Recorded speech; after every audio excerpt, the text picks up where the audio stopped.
15 years with Hawthorne Interiors. I used to think I'd seen everything this company could throw my way. I'd watched it grow from a small design studio in Portland's Pearl District into a luxury interiors brand, serving five-star hotels across the country. I was there from the start, the person clients called before a project even went wrong. I knew every architect's quirks, every procurement director's habits, and could tell when someone truly needed help instead of just another quote. That morning, I arrived early, as always. Portland rain tapped softly against the glass panels, each droplet catching the dull gray light. I brewed my coffee, opened my inbox, and saw an urgent meeting notice from the board. The subject line had only 4 words: New Strategy Update. I assumed it was routine until I stepped into the conference room. The air felt different. A line of strangers in dark suits sat along the table, faces unreadable. At the head stood a young woman with her black hair neatly pinned and a slate gray suit that matched her tone. "My name is Clara Mendez," she said. "I'm the new commercial director at Hawthorne, from Ardent Group." Ardent Group, the conglomerate that had acquired us 3 months ago. Ever since, things had shifted. Fewer meetings, more spreadsheets. Clara spoke with sharp precision, the cadence of someone trained in New York boardrooms. "We need to modernize our structure," she said, clicking to the first slide. "Costs are expanding, and compensation no longer reflects productivity. Ardent has therefore decided to realign salaries and commissions under the group's new model." She paused, scanning the room. No one spoke. I opened the packet she handed out. The numbers were surgical: my base salary slashed by 40%, commissions reduced by half, and my health plan downgraded to senior associate tier. Fewer benefits, fewer rights. I looked up, steadying my voice. "Clara, can you clarify the adjustment criteria? I've led top company revenue for 8 consecutive years, and my team consistently exceeds target." Her smile barely curved. "We're not here to discuss the past, Rebecca. This is about the future. Your previous earnings no longer align with our modern framework." Modern framework. I knew what that meant. A model with no place for people like me. Those who built everything on trust, relationships, and human instinct, not behavioral analytics dashboards. "I expect your support," she continued smoothly. "Everyone will need to adapt." "Is there a transition period?" I asked. "Effective immediately." The words hit harder than I expected. The black and white print blurred for a second. 15 years of late flights, last-minute redesigns, weekends fixing specs with engineers, all reduced to one word: obsolete. I closed the folder and stood. "Thank you for the clarity," I said. Her brows lifted, just slightly. Maybe she'd expected pleading or negotiation. Instead, I offered my hand. "Good. Luck with your new plan." Her handshake was cold, firm. As I walked out, I heard her say quietly to her assistant, "Some people will never adapt." That afternoon, I sat by my office window, watching the Portland rain grow heavier. I thought of our first day. 12 of us, no systems, no analytics, just people who believed in the craft. I opened my drawer and pulled out a photo from our 10th anniversary party. Bright faces, unfiltered joy. Beside it lay a fountain pen a client had given me after our first completed project. I placed both inside a cardboard box. When I left the building, I caught sight of Clara through the upper floor glass, her reflection fractured by rain and light. I knew what she was thinking. One veteran gone. The system runs smoothly. I set the box on my car seat and started the engine. In the rearview mirror, Hawthorne's building receded into the wet blur of evening lights. I wasn't angry, just hollow. Yet deep down, I knew one thing: the relationships I built, the trust I earned. No system could erase that. The road ahead was slick with rain, but I drove on, without looking back. I didn't know what came next, only that an era had ended, and I had no intention of letting it end like this. I arrived at the office early the next morning, though I knew it wouldn't be for much longer. There was no official announcement, but everyone understood what was happening. The air in the hallway felt heavy, like a thin layer of dust settling over everything. Colleagues who once greeted me every morning now only nodded slightly, their eyes sliding away as I passed. I could hear soft whispers between cubicles, fragments like I heard, or apparently, that faded into silence the moment I got close. My office was at the far end of the third floor, its glass wall overlooking the Willamette River. From there, I had spent hundreds of late nights on the phone with clients until my voice went hoarse.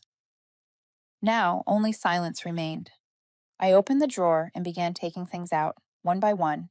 The old silver Parker pen, the porcelain mug with the Hawthorne logo, the notebook filled with messy, handwritten notes. I packed them carefully into a cardboard box, trying not to think too much. The door opened.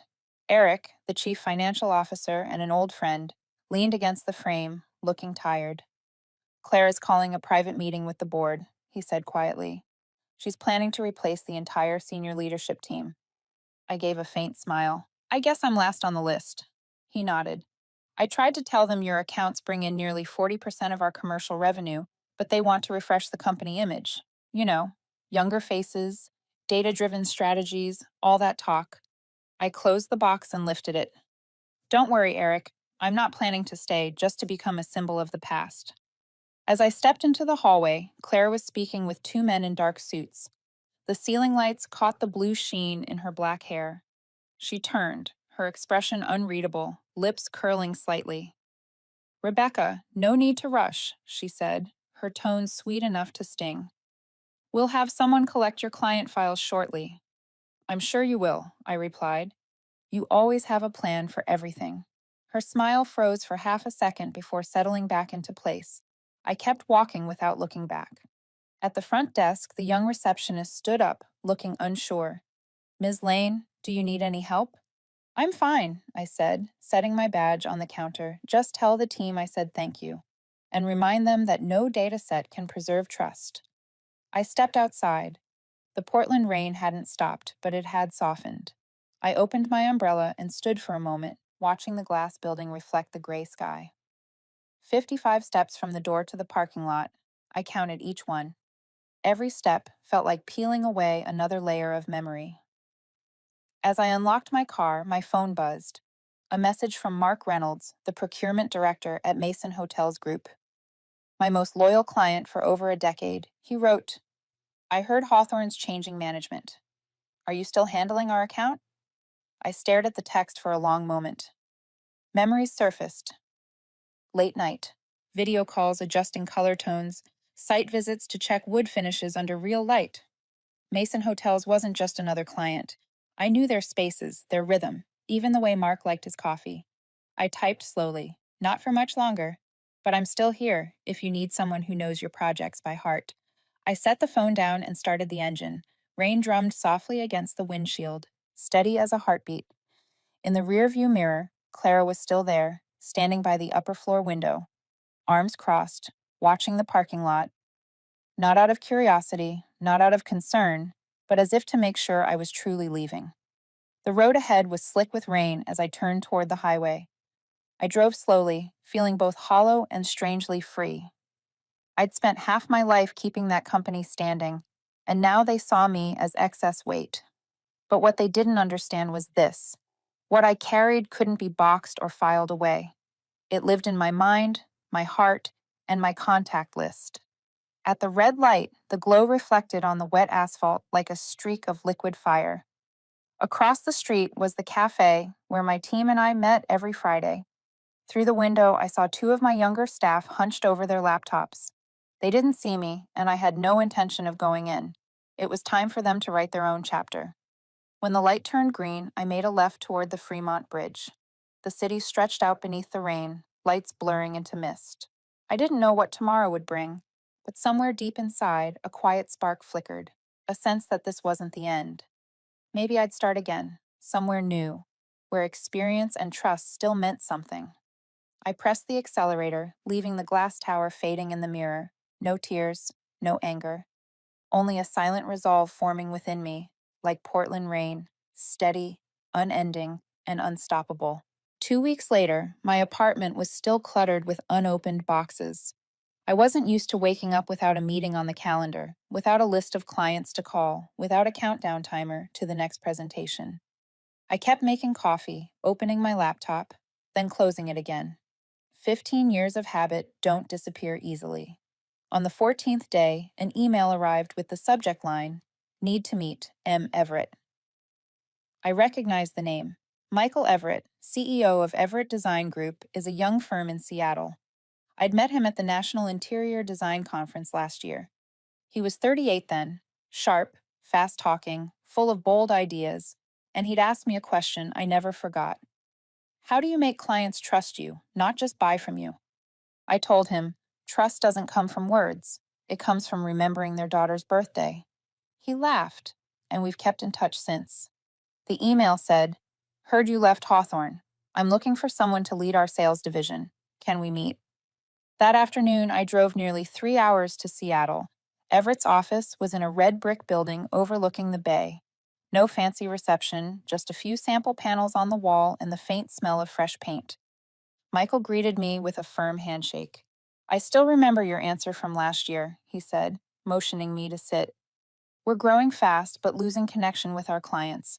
I need someone who knows how to build relationships, not just present data. I'm not great at tracking KPIs, I said, but I know why clients stop picking up the phone. Good, he smiled. I don't need anyone who's great at presenting. I need someone who knows how to really listen. We talked for 2 hours. Michael laid out his expansion plan into the hotel and commercial sectors, the very areas I'd once overseen at Hawthorne. He offered me the role of head of sales to rebuild the process from the ground up. No interference, just results, he said. I had one condition. I want full control over my team, and no software talking to clients on my behalf. He nodded immediately, like he'd been waiting for that answer. Driving back to Portland, the sun dipped behind the mountains, spreading amber light across the highway. I felt lighter. Something in Michael's voice made me believe this wasn't just another job. It was a chance to prove that experience and instinct still had a place in a world ruled by spreadsheets. While I prepared for my new beginning, Clara Mendez was executing her grand restructuring in Portland. I heard through old colleagues half the sales department was laid off, replaced by recruits from New York. She called the campaign Data First.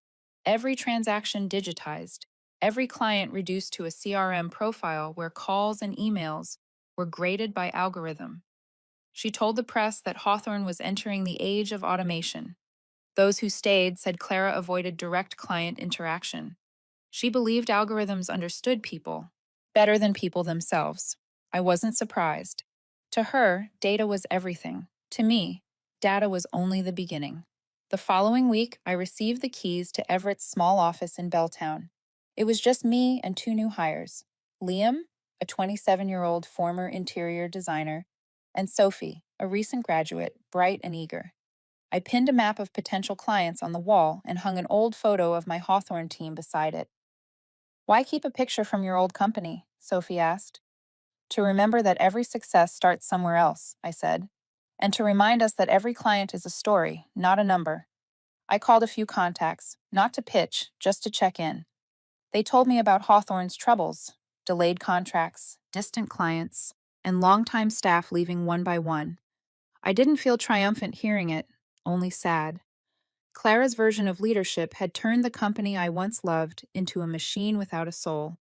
That evening, I sat in my office, watching the city lights shimmer on the desk's surface. I opened my old notebook and wrote one line. Don't let bitterness lead the way. Everything must begin with trust. I turned off the lights and stepped onto the balcony. The Seattle air was colder than Portland's, but calmer. Downstairs, Liam and Sophie were still talking, laughing over ideas for their first project. I smiled, seeing a bit of my younger self in them. Somewhere a few hundred miles away, Clara Mendez was preparing her presentation for the Ardent board, full of growth metrics and charts. I didn't know if she ever thought of me. Maybe she believed I had vanished like the rest of the old guard. But I knew, sooner or later, our paths would cross again. And when they did, data would have to face the one thing it could never quantify: trust. The first month at Everett passed faster than I expected. I didn't have a big team, no flashy advertising budget, just a desk, two young employees, and a handwritten list of potential clients. But that small fourth-floor office buzzed with energy. Every morning, I arrived early, brewed coffee for the team, and sketched out the day's plan on the whiteboard. Liam handled display design samples. Sophie updated the client database and scheduled meetings. I made the calls, not to sell, but to listen. 3 weeks later, I got a call from Mark Reynolds at Mason Hotels Group. Rebecca, Hawthorne just sent me a new pricing sheet, 12% higher than last year. Do you know what's going on? I'm not there anymore, Mark, I said. But if you need advice, I'm happy to share what I know. I need someone who understands how I work, he replied. And the people at Hawthorne now don't. I didn't make any promises. I just told him we'd grab coffee next time I was in Portland. But that call made me realize something. The relationships I'd spent years building were starting to fracture in someone else's hands. A few days later, two more calls came. One from a construction firm in Denver, another from a restaurant chain in California. Both were confused about Hawthorne's new procedures, more complicated systems, stricter data policies, less flexibility. I listened, took notes, but didn't comment. I knew I wasn't allowed to solicit former clients for 6 months after leaving. But I didn't have to. They came to me. Meanwhile, in Portland, Clara was busy building her data empire. Old colleagues told me she now required every employee to log every call, every email, every client meeting into the new CRM. Anyone whose engagement score fell below target got a warning. One of my former coworkers said, "We don't talk to clients anymore. We talk to screens." One afternoon, as I was reviewing display mock-ups for a new project, Sophie stepped in holding a phone. "Becky, someone from Hawthorne wants to talk to you." I took the call. The voice on the other end was cold. "Ms. Lane, this is Andrew Sloan, Hawthorne's new legal director. We need confirmation that you haven't contacted any former clients. There are reports that some of them are considering moving their contracts." "I haven't contacted anyone," I said. "If they call me, I have the right to listen. We'll be monitoring the situation. I hope you understand." "I do," I said slowly. "But I hope you understand. People don't call me because I'm cheaper. They call because they feel respected." I hung up. Sophie looked worried. What was that about? "It's fine," I said. "They're just not used to clients having choices." That evening, as I was clearing papers from my desk, Liam knocked. "I just saw a post on LinkedIn from Hawthorne," he said. "They're celebrating a 10% revenue increase this quarter thanks to the Data First campaign." I looked at the screen, a photo of Clara standing in the middle of her new team, smiling brightly, with a banner behind her. "Data never lies." Hundreds of likes. I closed the laptop. I knew those numbers didn't tell the whole story. That night, I couldn't sleep. I lay staring at the ceiling, listening to cars fade into the distance. Unease crept in. I knew Clara. She didn't tolerate failure, and if numbers started slipping, she'd need someone to blame. Who better than the person she had publicly replaced? 3 days later, an anonymous email arrived. No subject line, just a single message. "You should know they're planning to accuse you of violating your confidentiality agreement. They claim to have proof that you copied client data before leaving. Be careful. No sender name." The last line read, "Someone still has a conscience." I read it over and over. The rain outside Seattle's window streaked down the glass. I wondered who sent it. Eric, my old friend, or someone inside Hawthorne? I didn't know. But my instincts told me this wasn't an empty warning. Clara never did anything halfway. I picked up my phone, opened my contacts, and stared at Eric Miller's name before calling. "Rebecca," he said immediately. "I was just thinking about you. I've heard they're reviewing old data. Clara's looking for someone to blame if Data First doesn't hit its goals." "Thanks for the heads up," I said. "I didn't take anything, except my memory." "Around here, memory can count as company property," he sighed. "Be careful. They might try to build a case." I thanked him and ended the call. In my mind, I could still hear Clara's voice from the day she announced the restructuring. We need to modernize. Maybe to her, modernization meant eliminating humanity. I turned off the lights and looked out through the window. The city glowed in long reflections across the glass. I knew what was coming. A wave of data, rising fast. And I was standing in the middle, trying to balance on experience and trust alone. But I also knew some battles can't be avoided, and this time I wouldn't go down quietly. Monday morning, I walked into the office and saw everyone gathered around Sophie's desk. Her face was pale, her hands shaking as she held her phone. When I got closer, she turned the screen toward me. A headline glared back from a newly published article in the Interior Design Trade Journal. Former Hawthorne Interiors director, accused of taking client data before departure. Beneath it was my photo, taken at a conference last year, the warm lighting making my expression look harder, colder. The article quoted an unnamed internal source at Hawthorne, claiming I had exported client records before leaving the company. A serious breach of confidentiality, it read, potentially impacting millions in revenue. I read every line, my throat tightening. I had never done that. But in this industry, rumors travel faster than truth ever could. Later that morning, Michael Everett called me into his office. He sat behind his desk, his tone heavier than usual. "Rebecca, I believe you," he began. "But the board is concerned. We have to conduct an internal review to make sure there's no legal exposure." "I understand," I said quietly. "I'll cooperate fully. In the meantime, I'll have to suspend you temporarily." "Nothing public, just a precaution." I nodded, forcing composure. But as I left his office, I felt hollow. Everything I'd built over the past month was collapsing under the weight of a lie. I drove home in silence. My phone wouldn't stop buzzing. Messages from old colleagues, calls from reporters, short texts from clients. "You okay? We saw the news." I didn't reply. The more I said, the more they'd twist. By late afternoon, I opened my laptop again. At the bottom of the article, an update had been added. Hawthorne's legal representative, Andrew Sloan, confirmed the company is gathering supporting evidence. I knew that name, the same man who had called to warn me weeks earlier.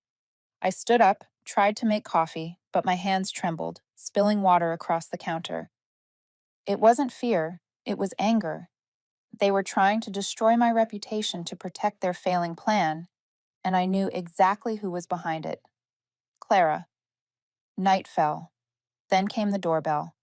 I opened the door to find Evelyn, Clara's assistant, standing there in a dark coat and hood, her eyes darting nervously. "I'm sorry to come unannounced," she whispered, "but I can't take it anymore." I let her in and poured her water. Evelyn sat down, glancing around before speaking quickly, her voice trembling. "Clara staged everything. She told the IT department to alter the CRM logs to make it look like you downloaded the client data before you left. I heard them talking in the meeting room." "You're sure?" "I'm sure. I have the original logs saved. But if I expose this, I'll lose my job. Maybe get sued." I looked at her. "Evelyn, you know they'll do this again. Not just to me. Once Clara needs another scapegoat, it'll be you." She was silent for a long time before, nodding slowly. "I haven't slept since it started." She told everyone, "Rebecca needs to learn a lesson. No one challenges Ardent's control." A chill ran down my spine. Clara didn't just want me gone. She wanted to make an example out of me. "Can you send me that copy?" I asked. Evelyn hesitated, then pulled out her phone. "I saved it to an external drive. Promise me you won't mention my name." "I promise," I said. When she left, I sat there staring at the small hard drive in my hand. It could save me, or destroy someone else. I called Eric, my old friend at Hawthorne. He picked up after a few rings. "Rebecca, I figured you'd call. I saw the article. Don't react publicly. They're watching you." "They can fabricate anything, Eric. I have proof. Be careful. If you go public too early, they'll claim you stole internal files. Let me see if anyone on the board can help." After hanging up, I opened the cabinet and took out a box of old paperwork, my contracts and exit documents with Hawthorne. I reread every line. There was no clause preventing me from keeping copies of my own client records. They were materials I'd created myself, but I knew they could twist it however they wanted. That night, I sat by the window, the streetlight reflecting on the glass. I thought of Clara, the ambitious young woman who believed spreadsheets could define people. She was wrong, and I would prove it, not with anger, but with truth. When the clock struck midnight, I opened my notebook and wrote, "Day 1, no defense, attack with truth." The next morning, I called my lawyer, the same one who helped with my exit contract. I told him everything, from the article to Evelyn's confession. He listened carefully, then said, "Rebecca, this is classic. Falsify evidence, plant the story, and wait for you to react emotionally. We won't give them that. Stay silent. I'll prepare the filings. When the time is right, we'll make them answer for every detail. I nodded, a strange calm settling in. Fear turned into focus. I knew this would be a long fight. But this time, I wasn't alone, and if Clara wanted a war, she was going to get one. The crisis spread like an underground fire. 3 days later, a second article appeared, more detailed this time, with a cold, deliberate headline: Hawthorne Interiors confirms cooperation with authorities in investigation of former sales director. Beneath it was a quote from Clara Mendez herself. We respect all former employees, but we cannot tolerate any behavior that violates professional ethics. We have clear evidence of unauthorized client data duplication. Reading those words, I felt anger and an icy stillness rise together inside me. She'd gone too far to ever turn back. Everything was being staged perfectly to make me the villain. That day, the Everett office felt tense. Sophie tried to work, but her eyes were red. Liam whispered, "Do you want me to say something online? The comments are getting ugly." "No," I said. "We stay silent. Let people believe what they want. The truth will speak when it's ready." But silence is hard when every door seems to close at once. Michael Everett, who had trusted me completely, called me into his office. He stood by the window, hands in his pockets, eyes troubled. "Rebecca," he said, "I just got a call from one of our major investors. They're worried. Clara sent a formal letter to the board claiming you took a client list worth millions. I never took anything. She's fabricating it." "I believe you," he said, turning toward me. "But we need proof, not faith." I hesitated, then said, "I have someone inside Hawthorne willing to testify. Evelyn, her assistant." He frowned. "Are you sure she's reliable? She has the original system logs, before Clara altered them to frame me." He nodded, more resolute now. "Send everything to me, but be careful. If it leaks, they'll accuse you of stealing data again." I left his office feeling the weight of it all. That afternoon, a call came from an unknown number. When I answered, a male voice spoke quickly. "If you keep contacting anyone inside Hawthorne, you'll regret it. We know what you're holding." Then the line went dead. I sat motionless. There was no doubt left. Clara had crossed a line. That night, Evelyn called from a different number. "Rebecca, I've been reassigned to another branch. Clara said I'm not fit for my role anymore. I think she's starting to suspect me." "You still have the original file?" "Yes, but I can't send it by email. I'm driving to Seattle tonight." "Evelyn, don't. It's too risky. I'll send someone to meet you." But she hung up. I tried calling back. No answer. That night, I sat by the window, watching raindrops trail down the glass. Worry built in my chest. Part of me wanted to believe she'd reach safety. Another feared she was already being watched. The next morning, I arrived at the office early. Michael was already there, along with our company lawyer. On the table lay an envelope. He slid it toward me. "You'll want to see this." Inside was a printed email thread between Clara and Andrew Sloan, Hawthorne's legal director. The message was clear. They were discussing how to restructure data logs to prove an unauthorized download. It was the proof I needed. At the end, one line was bolded: "No one lets Rebecca Lane walk away from this." "Evelyn sent it to me early this morning," Michael said. "She left Portland after midnight. I have people helping her." My eyes burned, not from fear, but gratitude. That afternoon, Everett held an emergency meeting with the legal board. Michael asked me to attend. I brought everything: my exit documents, handover reports, and Evelyn's logs. When the lawyers finished reading the emails between Clara and Sloan, one said, "We have enough to prove these accusations were deliberately fabricated." Michael nodded. "I want this forwarded to Ardent Group's independent counsel. They need to know what's happening inside their subsidiary." Leaving that room, I felt lighter, not because I'd won, but because I was finally done being silent. That evening, a message arrived from Evelyn. "Everything's fine." I handed it over. "Don't worry about me. Now it's your turn. Show them the truth." 2 days later, Ardent Group announced an internal investigation into false data reporting claims. Hawthorne's stock dropped 3% by noon. That afternoon, Clara called me. Her voice wasn't sharp anymore. It was strained, almost trembling. "Rebecca, what are you doing?" "Nothing," I said calmly. "Just showing them what you wrote. You think you've won? You're destroying a company's reputation. No, Clara, you did that yourself the moment you decided people could be replaced by numbers. There was a pause. Then the line clicked dead. I looked out the window. Seattle rain kept falling, soft, steady, unstoppable, like the truth. That night, Michael came to my office with a folder. They admitted the evidence was falsified, he said. Ardent is preparing to replace Hawthorne's executive leadership.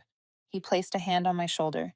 You're reinstated, fully, and we want you to represent us at the upcoming industry conference. I nodded quietly.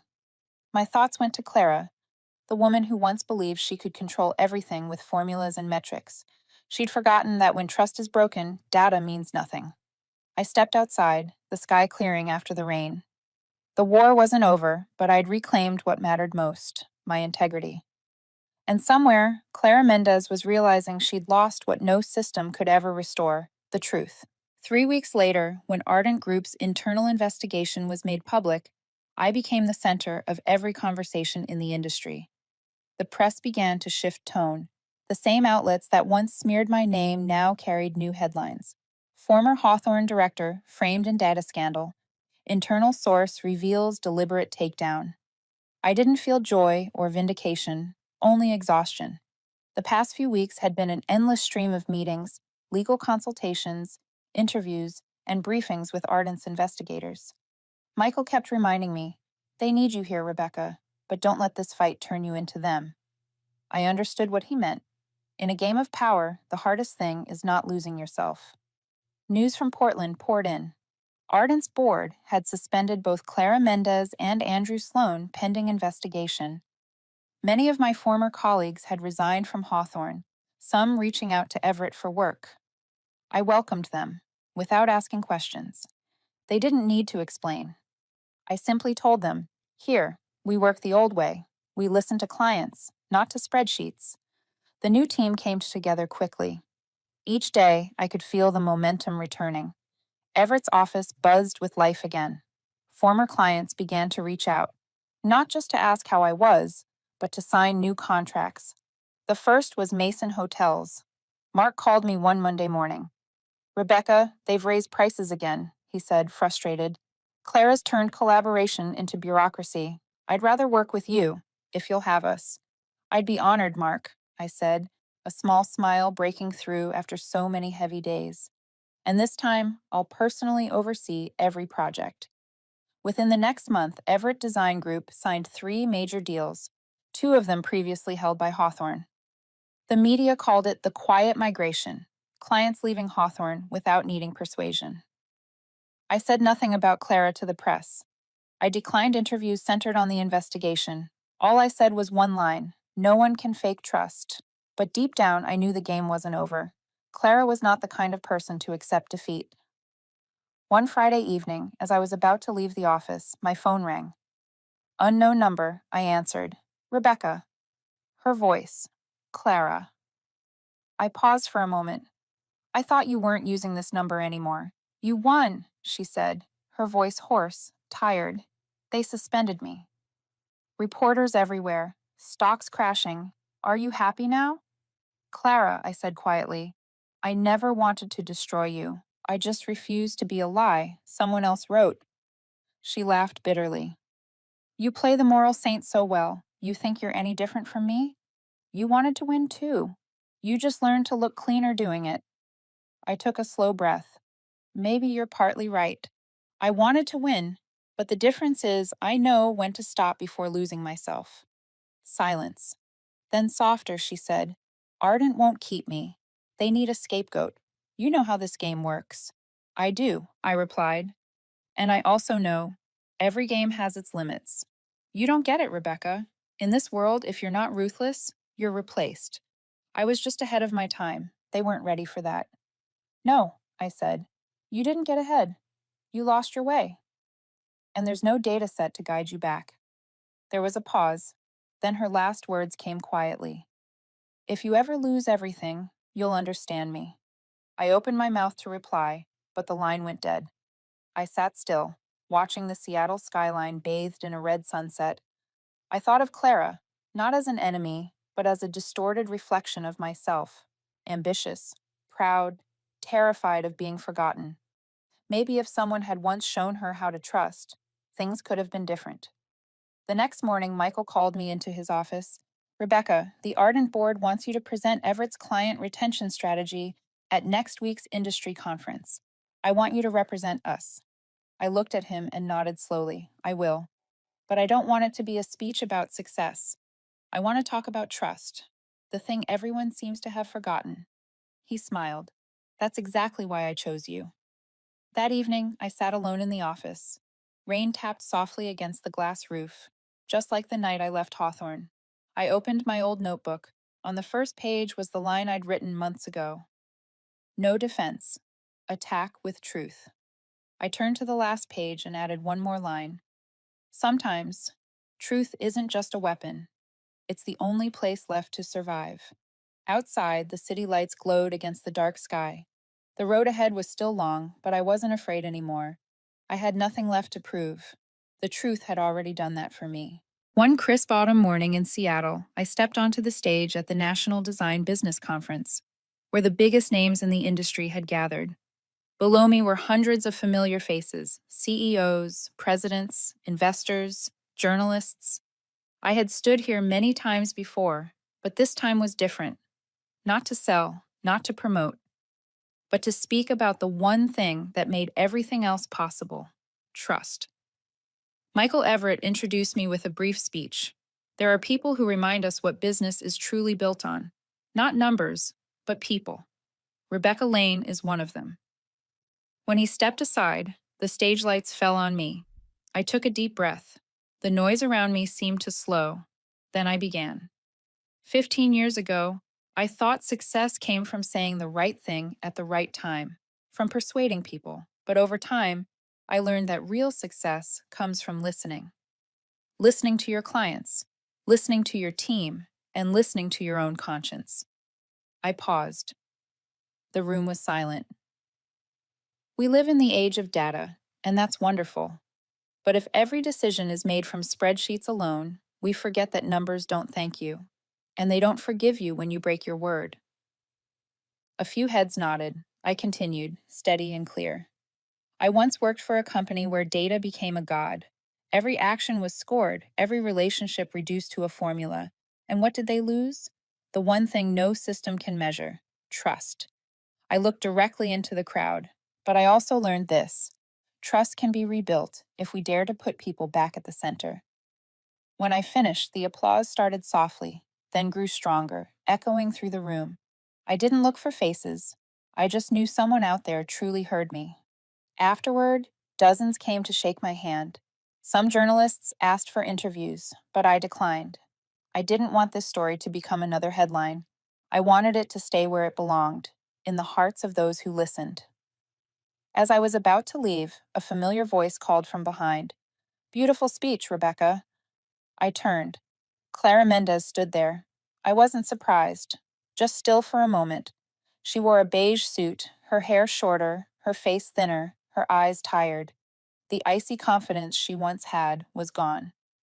"What are you doing here?" I asked calmly. "I'm consulting for a small startup," she said with a faint smile. "They're learning about data management. I guess I still know a thing or two." I studied her for a moment. "Clara, if you came here to justify yourself, you don't have to. I've moved past that. I'm not here to justify," she said softly. "I came to say, I understand now." I stayed silent. She took a breath. "I've lost everything. Not just my job, but my name. Ardent cut ties. Friends won't take my calls. I hated you because I thought you destroyed me. But watching you up there today, I realized I destroyed myself." I looked into her eyes, the light in them dim, but honest for once. "I never wanted you to fall, Clara. I just wanted you to understand." She smiled faintly, a sad human smile. "Maybe, but understanding comes too late. I'm trying to start over now. It's hard, but at least I'm done lying to myself." I nodded. "Starting over is never easy, but if you really understand, then you've already done the hardest part." She hesitated. "One question. If you could go back, would you forgive me?" I was quiet for a long time before answering. Forgiveness doesn't mean forgetting. But I don't carry hatred with me anymore. I just want to move forward. Clara's voice trembled. I guess that's something data never taught me. I smiled gently, just like it never teaches anyone how to trust. Her eyes glistened. Congratulations, Rebecca. You deserve everything you've earned. I wanted to say something more, but she turned and disappeared into the crowd. I stood still for a while. What I felt wasn't victory, and not pity either. It was closure. The long, painful chapter had ended the way it was meant to, quietly, honestly. That night, I got home late. The city glowed beneath the dark sky, and I realized I no longer felt heavy when I heard her name. I opened my old notebook and wrote one last line. Forgiveness isn't weakness. It's the only way to be free. I set the pen down and closed the book. Outside, rain began to fall. Soft, steady, familiar. This time, it didn't sound sad. It simply reminded me that every storm, no matter how fierce, eventually passes. And what remains are the things that truly last. 1 year after that conference, I sat in my new office at Everett Design Group, gazing through the wide glass window overlooking Lake Union, its surface reflecting a clear blue sky. The room wasn't the most luxurious I'd ever had, but it was the one where I felt the most at peace. On my desk lay newly signed contracts, the result of a year's worth of relentless work. Revenue had doubled, the team had grown to more than 40 people, and I had just been appointed to the executive board. Michael Everett knocked and stepped in, holding 2 cups of coffee. You know, he said, setting one down. When I hired you, I only hoped you'd help us keep our clients. But you brought us far more than that. I smiled. Don't flatter me. We just did what this industry should have done long ago. Put people back at the center. He nodded, then sat down. Did you hear the news this morning? I shook my head. Arden Group just announced it's selling all of Hawthorne's shares. They said, the digital transformation strategy no longer aligns with current priorities.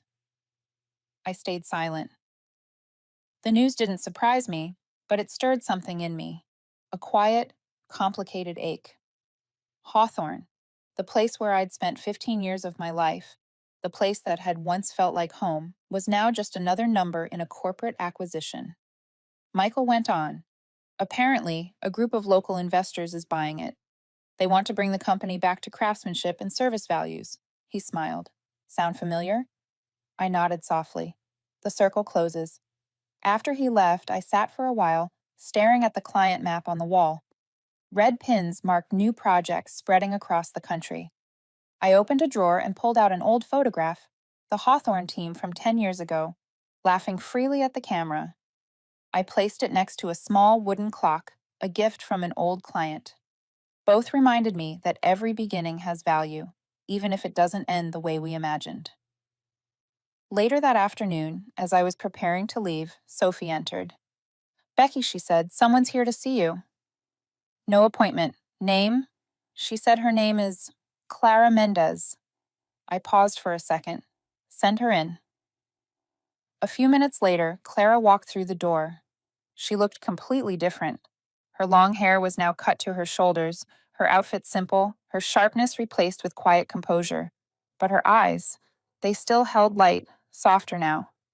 I didn't think you'd agree to see me, she said, hesitant. I have no reason not to. She smiled faintly, glancing around the office. It's beautiful. It feels real. I like things that are real, I said. Clara sat down, her hands clasped.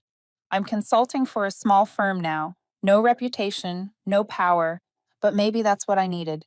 I wanted to thank you, not for forgiving me, but for not tearing me down when you could have.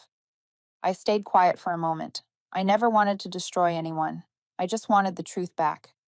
She nodded. I know. I've learned that lesson. Painful, but necessary. Now I'm trying to teach young teams how to work with integrity. Maybe that's how I make things right, in my own way. I looked at her and saw a different woman from the one who once stood across the table years ago. No armor, just someone who had fallen hard and was finding her way again. I'm glad you found your path, I said. Clara stood, offering a small, wistful smile. I won't take up more of your time. I just wanted to tell you, I understand now what you meant that day. Data doesn't forgive, but people can. She turned and left. I watched until the door closed, feeling something inside me ease, as if I'd finally set down a stone I'd been carrying too long. As dusk fell, I walked along the harbor. The sun was setting, streaking gold across the water. I thought of what my daughter asked me not long ago. Mom, aren't you angry at them? The people who hurt you? I told her, no. If I stay angry, they'll live in my mind forever. But when I forgive, they disappear. She laughed and said, then you're going to live a long time. I laughed too, though my eyes stung. Maybe she was right. Forgiveness doesn't make you weaker, it makes you free. I looked back at the Everett Design Group building, lights glowing on the upper floors. It wasn't just a company anymore, it was proof that trust could be rebuilt from ruins with steady hands and honesty. Before leaving, I stopped by the reception desk. Beside a vase of flowers sat a small olive plant, one Sophie had brought back from a business trip. Its young leaves swayed softly in the breeze. I brushed my fingers across them and smiled. Keep growing, I whispered, like trust does. When I stepped outside, the city was alight. Over the Seattle night sky, faint stars began to appear. I took a deep breath, feeling completely present. No past pulling me back, no old anger weighing me down. And at last, I understood what 15 years had been trying to teach me. Success isn't about revenge or recognition. Success is when you can look back at everything and smile because you're still yourself.